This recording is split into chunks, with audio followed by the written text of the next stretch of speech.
Crazy. Man, so good to see you. If you were hanging out with us last week, you guys know that we kind of talked about beautiful feet, right? Beautiful feet. And what is it that makes somebody's feet beautiful? Does anybody remember? What is it that makes beautiful feet? What is it? Good news. All right? It's good news that makes our feet beautiful. The good news. And the good news of what? What are the specifics of good news? Do you know what they are, Cortland? What are the specifics of good news? Does anybody know? What are they, Brady? Do you know? What is it? When we take good news to somebody, what is it that Jesus says, if you carry this news to somebody, it's good news, and it makes feet that normally are kind of nasty beautiful? What kind of news is that? It's grace. It's the gospel. And the gospel is the rescue of King Jesus to people who are stuck in sin and shame and in pain. That's the good news of Jesus. That Jesus and King Jesus has the ability and the power that when we raise our voice and we call out to Him, He has the ability to rescue us and to free us from shame and pain. So we're going to continue to talk about that because you and I have good news. You and I have this news that we can take and we can share with others. The question is, are we going to do that? Or do we believe that what Jesus says through the Bible is actually good news? Or do I try to find my own kind of salvation in something else? Tez? Do I try to find my salvation in something else? And my guess is that everybody in this room, even the one sitting in this room in a chair who says to people, I go to church, at different times try to find our salvation in something else. So the question is, do you get the good news? And then if you get the good news, are you going to have beautiful feet? Are you going to go? Tonight what I want to talk about is two things that every time you see them should point you to the good news of Jesus. Because I want you to go, and I want you to go to everybody you know, from family, friends, anywhere you go, from classmates to teachers, principals and football coaches. I don't care where you go, but everywhere you go, I want you to carry the good news of Jesus. But the question is, how do you do that? How do you share that with your brother or your sister, your mom or your dad or your classmate? How do you do that? And I want to point two things out to you that you see every single day. Two things that every day and everything you do, you're going to see these two things. And these two things will always point you to the good news of Jesus and how much it's good news for you. I don't know if anybody in this room has ever seen something beautiful or awesome that got messed up. Come on in. You guys got it? Come on in, boys. You guys got it? I don't know if anybody's ever seen anything messed up or so messed up that used to be beautiful, but it's like something happened to it. Some of you guys know I used to live in China. You guys know that, right? Some of you guys know that. I used to live in China. And when I lived in China, I was very close to North Korea. Anybody know where North Korea is? Know where North Korea is? All right. So I lived close to North Korea. And North Korea, if you know anything about North Korea, hey, Trace, yeah, there you go. Grab a seat. If you know anything about North Korea, you know that North Korea is really, really, really poor. You guys know that? You guys know North Korea is so poor, the people, even in the army, are starving to death. You guys know that? The best paid people in the whole country are people in the army, and they're starving to death. That's how poor the country is. It's just poor and broke down. So I got to go to the border of China and North Korea. I got to go check out North Korea. And I got to get on this boat and go down the river and be like a mile away. Trace, not in church, man. I got to be so close to North Korea. All right? So I was in a boat, and I was going down the river, and I looked over North Korea, and there was this big grassy field, and right in the middle of the grassy field was a Ferris wheel. You guys ever seen a Ferris wheel? What's a Ferris wheel look like when you go to the fair? You normally go at night, right? And what's a Ferris wheel look like? It's big, it's bright, it's got music, it's spinning, people are laughing. It's pretty awesome. I mean, who's with me? Who likes Ferris wheels? Ferris wheels are pretty awesome. Right? So you're checking out a Ferris wheel, and it's just so much fun, and it's so awesome. And that's what you think of when you think of a Ferris wheel. But when I was going down that river, and I looked over to North Korea, and I saw this huge Ferris wheel, how many of you guys know it didn't have a bunch of cool lights on it? How many of you guys know there wasn't a lot of people on it going, woo, awesome, Ferris? How many of you guys know there wasn't anybody on it? It was broke down, dirty, it had chairs broke off. I mean, I was so close on the river, I could see this Ferris wheel really well. And it was sad. I mean, it was like you're going down and you see this huge thing that every time you've ever saw it in your whole life, it was beautiful. And you're looking at it and you're going, man, that thing is broken. That thing is broken. And I want you guys to know tonight that there are two things that are around you everywhere you go: beauty and brokenness. Everywhere you go and everything you do, there are two things you will always see around you: beauty and brokenness. And these two things, when you see them, if you're a Christian, these two things will point you back to Jesus and His good news.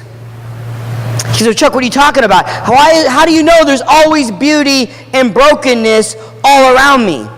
Well, I'm going to show you something in the Bible. If you know the Bible talks that you are not an accident. You guys know that?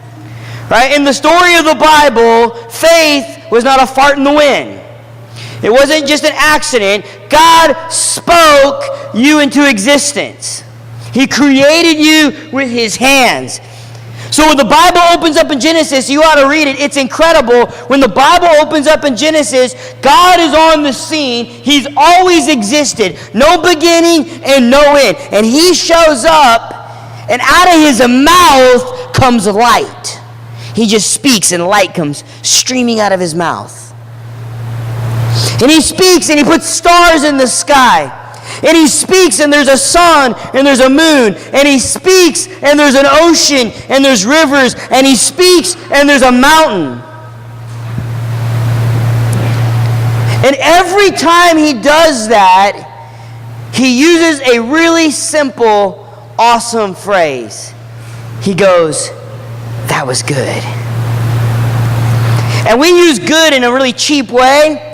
But let me tell you, when the sun shows up and you say, "That's good," you mean it in the deepest sense of the word.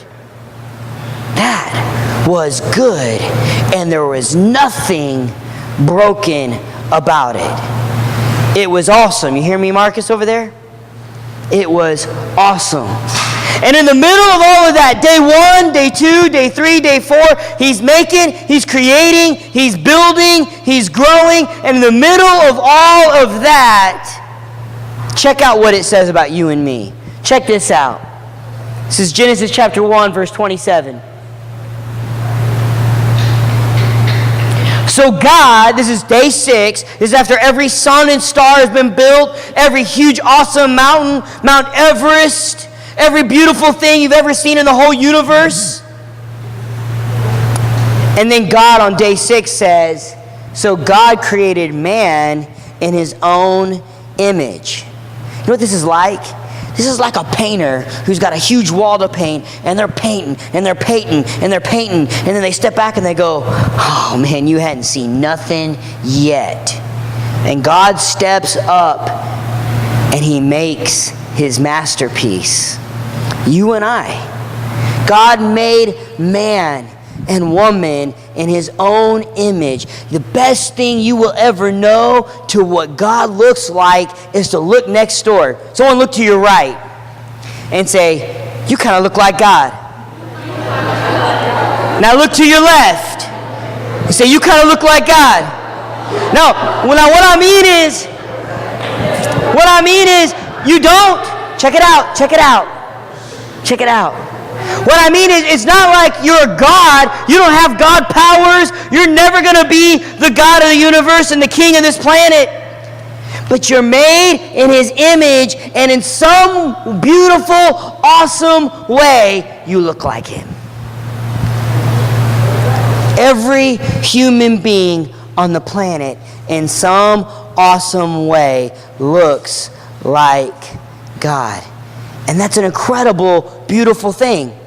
That means, Nisha, that when you go to school and you see hundreds or thousands of students at your school and you're surrounded by them on every corner, everywhere around you, there's nowhere you can look where you don't see a student. You see beauty everywhere. When you walk into your door and you see your mom or your dad, you see beauty. No matter what shape or color they are. When you see another human being, you see beauty, because every human being is made in the awesome image of God. The sun's not made in the image of God. You guys know that? God don't look like the sun. As awesome as the sun is, God doesn't look like the sun. As awesome as the ocean is. Some of you guys went to the beach, some of you high school students, we went to the beach, and the ocean was awesome. And as awesome as the ocean is, God doesn't look like the ocean. He looks like you in me. Because you and I were created in his image. You are surrounded by beauty in this room right now. Everywhere you look, every shape and size, everyone around you is made in the awesome beauty of God. That's incredible. And check out what it says next. And look how God describes this. So you go to another part of the Bible, and this guy named Paul is talking about you and me, and he goes, for we. Someone say we. That's weak. Someone say we. For we are God's masterpiece. Isn't that awesome?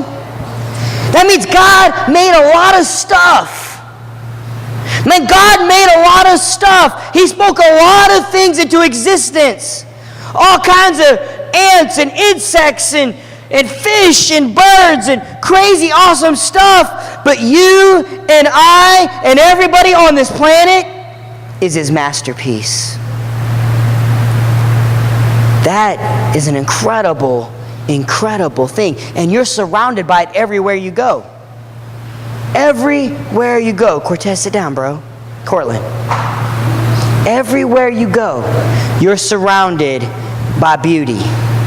So let me ask you this. So how does that point you to Jesus? When you're walking through school and you're hanging out with your friends, how does the beauty that God has made in you and in me help you point people to Jesus?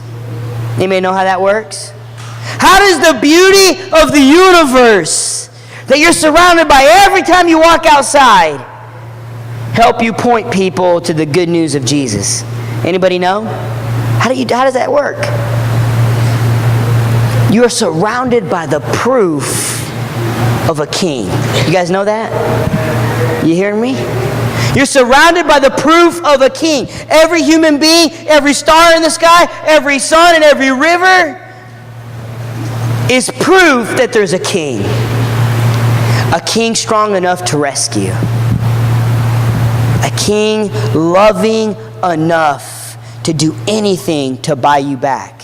Because see, if you and I are his masterpiece, and if every friend you have, and if every enemy you have, if everybody you've ever had a problem with is actually the masterpiece of God, then you have something to say to them about how valuable they are to God, don't you? every single person you've ever run into your life, you're looking at them, and you cannot look at them like friend or enemy. You cannot look at them like someone I like and someone who's annoying. You can only, according to what the Bible says, you can only look at another human being and say, that's God's masterpiece. And that should change how you talk to him. And that should change how you love him. See, that's a connecting point. And you know, when you talk to people, if you're constantly pointing out the part of them that's so beautiful because God made them that way, you know what? People love that. People love that. Man, I love to go to restaurants. Anybody love to go to restaurants? I know you love to go to restaurants. Yeah, how many of you guys like Chinese buffets? Oh yeah, man, you're speaking my language. Chinese buffets. You know what I noticed? Check it out. You guys need to try this at home or when you go out to restaurants. You know what I notice? Hear me, Taylor. Let me tell you what I notice. When I notice or point out something awesome about the restaurant or about just the people working there, or maybe my waiter comes up and I'm like, you know, you're so nice, or you're so polite, or where are you from? Man, you're just so good at what you do. This place is awesome. Do you know what happens? People who are working all the time, I'm working all the time. When you say something like that to them, and you're like, you know, tell me what to order. I don't know what to order here. But you're the professional. You're awesome. Help me order. You know what happens to their face? They start to smile. Why? Because you showed up in their life and you pointed out a connection point. You said to them in so many words, you're valuable. And those connection points, they lead to conversations. Conversations about a king who loved them enough to say, you're my masterpiece and you're valuable to me. But brokenness is all around you too. You're surrounded by beauty, but you're surrounded by brokenness. Check it out. After Adam and Eve were made, after human beings were created, a snake